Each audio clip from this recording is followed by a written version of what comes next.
বাৎসরিক পূজা অনুষ্ঠানে সবাই ইব্রাহিম রে ধরছে, ইব্রাহিম চল আমরা পূজা দিতে যাবো। সাইয়েদনা ইব্রাহিম ফানাযারা নাযরাতান ফিন নুজুম, তাকালেন আকাশে আর বললেন ইন্নী সাকিম, আমি যেতে পারবো না, অসুস্থ। আমি কি আসলে সুস্থ ছিলেন? তো অসুস্থ বললেন কেন? কারণ অসুস্থতা দুই ধরনের, একটা শারীরিক আর একটা সাইয়েদনা ইব্রাহিম মানসিকভাবে প্রচন্ড বিপর্যস্ত ছিলেন, অসুস্থ ছিলেন। এর কারণ গোটা উম্মাত মূর্তির পূজা করে, এই দৃশ্য দেখে কোন নবী মানসিকভাবে সুস্থ থাকতে পারে? উনি বললেন আমি অসুস্থ, তোমরা যাও। সবাই বলল ঠিক আছে আমরা যাই। ইব্রাহিম তুই আমাদের ঘরের মূর্তিগুলারে পাহারা দে। মূর্তি পাহারা দেওয়ার জন্য কারে পাওয়া গেছে? সাইয়েদনা ইব্রাহিম কয় ঠিক আছে আজকে পাহারা দিমু, জন্মের পাহারা, যা তোরা দিতাছি, পাহারা দিতেছি যা। এইবার সাইয়েদনা ইব্রাহিম মূর্তির ঘরে ঢুকলেন, দেখেন কি সুন্দর কথোপকথন আল্লাহ তুলে ধরলেন। আল্লাহু আকবার। মূর্তির ঘরে, দেবীর ঘরে ঢুকে উনি ঘুরে ঘুরে তাকায়, দেখে একটা এমনি হাত আর একটা ব্যাগ করে 14-15টা হাত নিয়ে তাকায় আছে। উনি সবগুলোর সামনে এভাবে তাকায় আছে, দেখে এক একটা এক এক চেহারা, একটা হাতির গণেশ স্টাইলের, আরেকটা এরকম, আরেকটা নারীর, আরেকটা বাঘের, আরেকটা তলোয়ার নিয়ে আইতাছি কোপায় ফেলাবে, আছে না নাই? সবগুলোর সামনে যায়, যে দেখে আর অবাক হয় কত ধরনের খোদার কাছে এরা কত কিছু চায়। আর যে দেখে প্রত্যেকটার সামনে ডেজার্টস আইটেম, মিষ্টান্ন, এক একটার সামনে রসমালাই, এক একটার সামনে কালো জাম, লাল জাম, রসগোল্লা, চামচাম, দুধ মালাই, মালাই চপ, আছে না নাই? জিব্বায় পানি চলে আসছে নাকি? তো সাইয়েদনা ইব্রাহিম অবাক, কিরে এত মূর্তি, এত ডিজাইন, এত ভাবে এরা অঙ্গভঙ্গি করে আছে, এত খাবার দেয়া, খায় না কেন? সাইয়েদনা ইব্রাহিম ভাবলেন মনে হয় নাগাল পাই না, আমি একটু তুল্লা ধরি। উনি রসমালাইয়ের বাটিটা নিয়ে যেটা হা করে আছে ওইটার সামনে যায়, কয় খা। কি কয়? বানাই করতেছি মনে হয়। ফারাগা ইলা আলিহাতিহিম, মূর্তিগুলোর কাছে গেলেন, ফাকালা আলা তাকুলুন, খাবি না? খাবি না দাদা, আমি কিছু খা, কোরআন থেকে বলছে, ঠিক কিনা? উনি ভাবলেন ওরা হয়তো খেতে পারে না, নাগাল পাচ্ছে না, কিংবা আমার দেখে লজ্জা পাচ্ছে। নিচ থেকে রসমলাইয়ের বাটি তুলে ধরলেন, উনি বললেন খা, আর ওগুলা কয় হা হা করে নিচ্ছে, নরেও না সরেও না। উনি মুখের সামনে তুলে ধরে বললেন আল্লাহ তাকুলুন, খা। সবগুলার সামনে গেলেন, খা খা, কেউ খায় না, ওগুলো হা করে আছে। সাইয়েদনা ইব্রাহিম বললেন খা, কেউ কথা কয় না। উনি বললেন খাবি না কেন? তাইলে কথা ক। এই যে কষ্ট করে উড়াইলি, মুখের সামনে দিলাম, খাবি না কেন? কথা বল। আল্লাহ তাকুলুন, খাবি না কেন? কথা বল। মা লাকুম লা তাতাকাল্লামুন, খাবি না কেন? মা লাকুম লা তানতিকুন, হয় খা নয় কথা ক।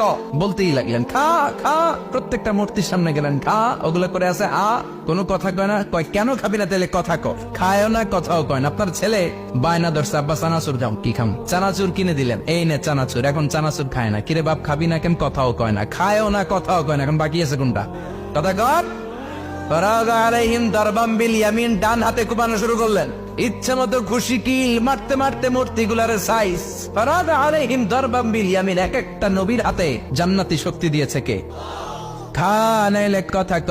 খায় না, কথাও কয় না, বাকি আছে মায়ের। মারতে শুরু করলেন, মারতে মারতে সব শেষ। তারপরে খুঁজে পেলেন একটা কুড়াল। কি পেলেন? কুড়াল দিয়ে মারতে আরো সুবিধা, খালি এটারে এভাবে মারে, ওইভাবে মারে। মারতে মারতে যতগুলো মূর্তি ছিল সবগুলো মেরে বড় মূর্তিটার গায়ে মারতে যাবে, in the meantime stop, কয় না এটারে মারুম না। ফাজআলাহুম জুদাদান, সবগুলার টুকরা টুকরা, ইল্লা কাবীর আল্লাহুম, বড়টা ছাড়া ওইটারে রেখে দিলেন। আর বুদ্ধি করে কুড়ালটারে বড়টার কান্দে ঝুলাইয়া দিলেন, বড় মূর্তিটার কাদের মধ্যে ঝুলাই দিলেন। ঘটনাটা সুন্দর হয়েছে না? এখন কেমন যেন মনে হয় এটা কুপাইয়া দাঁড়া রয়েছে বাবার বেটার মতো।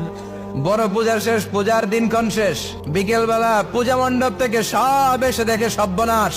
পাহারাদার ইব্রাহিম কই, আনতা ফাআলতা হাযা বিআলিহাতিনা ইয়া ইব্রাহিম। ইব্রাহিম সর্বনাশ কে কইছে? তুই কইছত নি? কই আইনো, বড়টাই কইছে, ওইটারে জিজ্ঞেস করো। বল ফাআলাহু কাবীরুহুম হাযা ফাসআলুহুম ইন কানু ইয়ানতিকুন, কোরআন থেকে বলছে, আমি করি নাই। ওই দেখ কুড়ালটা কার কান্দে, বড়টার কান্দে, ওইটারে জিগা। সবাই কই খাইছে। সবাই বলে ইব্রাহিম তুমি কি জানো না এগুলো কথা বলে না? সাইয়েদনা ইব্রাহিম বলে যে এটা কথা কয় না, ওইটার পূজা করস কেন? যেটা কথা বলে না, যেটা নিজেরাই নিজেদেরকে মায়ের থেকে বাঁচাতে পারে না, নিজেরাই নিজেদেরকে রক্ষা করতে পারে না, তোরে কিভাবে রক্ষা করবে? এগুলোর পূজা কেন করিস? ফাবুহিতাল্লাযী কাফার, কারো কোনো জবাব নাই, লাজবাব। সবাইকে ইব্রাহিম তুই বড্ড বেড়ে গিয়েছিস, তোরে নমরুদের কাছে নেওয়া হবে, রশি দিয়ে পেঁচিয়ে নমরুদের কাছে নেওয়া হলো। নমরুদের নাম শুনছেন? শোনেন নাই বোধহয়, শোনেন নাই?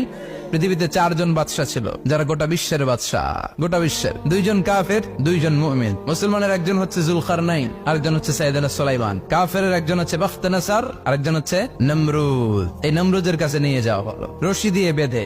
এবার নমরুদের সাথে কি ডায়ালগ মারছে এটা তো আর কোরআনে নাই। কথা কও, এটাও আছে। নমরুদ বলে, ইব্রাহিম শুনলাম তুমি নাকি আমাদের খোদাগুলোরে মারছো, তুমি নাকি কোন আল্লাহর ইবাদত করো, তুমি নাকি কোন নতুন রবের তথ্য নিয়ে আমাদের বাবেল নগরীতে আগমন করেছো।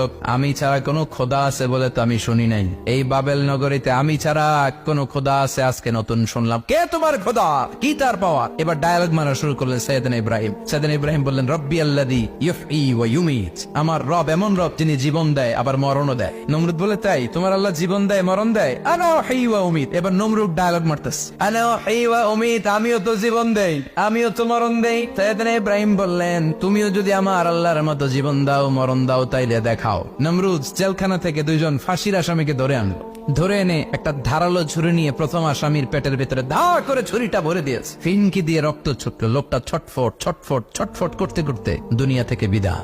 এবার পেট থেকে ছুরিটা বের করে দ্বিতীয় আসামির পেটের মধ্যে ঢুকাতে যাবে, ধা করে। In the meantime stop, ঢুকায় নাই, পেটে ঢুকাইতে যে ঢুকায় নাই। কয়, ইব্রাহিম এই যে দেখো, তোমার সামনে প্রথম লোকটারে আমি মৃত্যু দিলাম, প্রথমটারে দিলাম মরণ, পরেরটারে দিলাম জীবন। তোমার রব যেরকম করে জীবন দেয় আর মৃত্যু দেয়, আমিও জীবন দেই আমিও মৃত্যু দেই। চিল্লায় পড়েন নাউযুবিল্লাহ। সাইয়েদনা ইব্রাহিম বিপদে পড়ে গেলেন। তাই তো, আসলেই তো প্রথম লোকটারে মৃত্যু দিল, দেয় নাই? কথা কর, ছুরি মেরে রক্ত বের করে ওর মৃত্যু দেয় নাই? পরের লোকটারও একই ভাবে মৃত্যু দিতে যে সেখান থেকে বাঁচিয়ে জীবন দিল। বেজাল আছে না নাই? এবার সাইয়েদনা ইব্রাহিম বলে,